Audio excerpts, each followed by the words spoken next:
വൈഭവിനെ കുറിച്ച് നമുക്ക് പറയാൻ തോന്നുന്നു. കാരണം വൈഭവിന്റെ ഇപ്പം ആകെ 579 റൺസിൽ 518 റൺസും വരുന്നത് ബൗണ്ടറിയിലൂടെയാണ്. ആകെ ഒരു 10-40 റൺസ് മാത്രമാണ് അദ്ദേഹം ഓടിയെടുക്കുന്നത്. ഈ 13 മത്സരങ്ങളിൽ നിന്നാണുള്ള ശ്രദ്ധിക്കണം. അപ്പോൾ എല്ലാ ബോളും ഞാൻ ഹിറ്റ് ചെയ്യുമെന്നുള്ളൊരു ആറ്റിറ്റ്യൂഡ് തന്നെയാണ് കളിക്കുന്നത്. വൈഭവിനെ പുറത്താക്കാൻ ഇപ്പോൾ ഒരു ആർട്ടിക്കിൾ വായിച്ചിട്ടുണ്ടായിരുന്നു. വൈഭവിനെ ഏത് രീതിയിൽ പുറത്താക്കാം, വൈഭവിനെ പുറത്താക്കാൻ അല്ലെങ്കിൽ ഏതെങ്കിലും തരത്തിൽ അദ്ദേഹത്തെ പ്രതിരോധത്തിലാക്കാനുള്ള ഏക മാർഗം അദ്ദേഹത്തിൻ്റെ മുഖത്തിന് നേരെ ബൗൺസറുകൾ എറിയുക എന്നുള്ളത് മാത്രമാണ്. അത് അദ്ദേഹം പുള്ളിന് ശ്രമിക്കും. സ്വാഭാവികമായിട്ടും ക്യാച്ചിന് ഇപ്പോൾ കഴിഞ്ഞ ദിവസം തന്നെ ഒരു അത്തരത്തിലൊരു സാധ്യത വന്ന്, പക്ഷെ ഒരു നോമാൻസ് ലാൻഡ്സിലാണ് ആ ബോൾ വന്ന് വീണത്. അതുകൊണ്ട് ക്യാച്ച് ചെയ്യാൻ കഴിഞ്ഞില്ല. വൈഭവിനെ വിക്കറ്റ് എടുക്കാനുള്ള ഏക സാധ്യത അല്ലെങ്കിൽ വൈഭവിനെ ഡിഫെൻഡ് ചെയ്യിപ്പിക്കാനുള്ള ഏക സാധ്യത മുഖത്തിന് നേരെ ബൗൺസർ ചെയ്യുക എന്നുള്ളതാണ്. ഇപ്പോൾ കുറച്ചും കൂടി ഹൈയിൽ പോയി കഴിഞ്ഞ് കഴിഞ്ഞാൽ നമുക്കറിയാം T20 പുതിയ നിയമപ്രകാരം അത് നോ ബോൾ വൈഡിലേക്കുള്ള സാധ്യതയുണ്ട്. അപ്പോൾ അത് മാത്രമാണ് ഏക മാർഗം. ബാക്കി എവിടെ ഇട്ട് കഴിഞ്ഞാലും അദ്ദേഹം പിടിക്കുകയാണ്.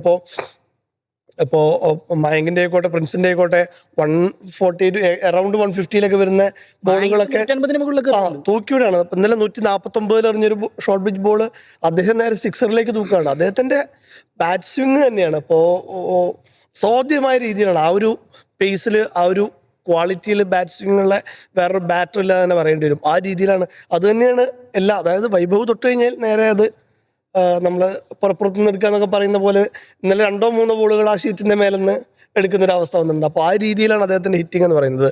തീർച്ചയായിട്ടും വൈഭവ് നൽകുന്നൊരു കോൺഫിഡൻസ്, വൈഭവ് തിളങ്ങുന്ന, നേരത്തെ ആര് സൂചിപ്പിച്ച പോലെ തന്നെ സഞ്ജു തിളങ്ങുമ്പോൾ ചെന്നൈക്ക് പോസിറ്റീവ് എന്ന് പറയുന്ന പോലെ തന്നെയാണ് വൈഭവ് തിളങ്ങുമ്പോൾ അത് രാജസ്ഥാന് വലിയ പ്രതീക്ഷ തന്നെയാണ്.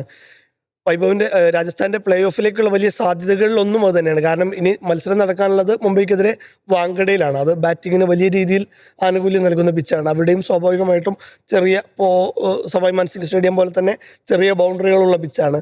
സ്വാഭാവികമായിട്ടും വൈഭവ് ടച്ച് ആയി കഴിഞ്ഞ് കഴിഞ്ഞാൽ ഒന്നും നോക്കേണ്ട ആവശ്യമില്ല, വലിയ സ്കോറിലേക്ക് വരാനുള്ള സാധ്യതയുണ്ട്.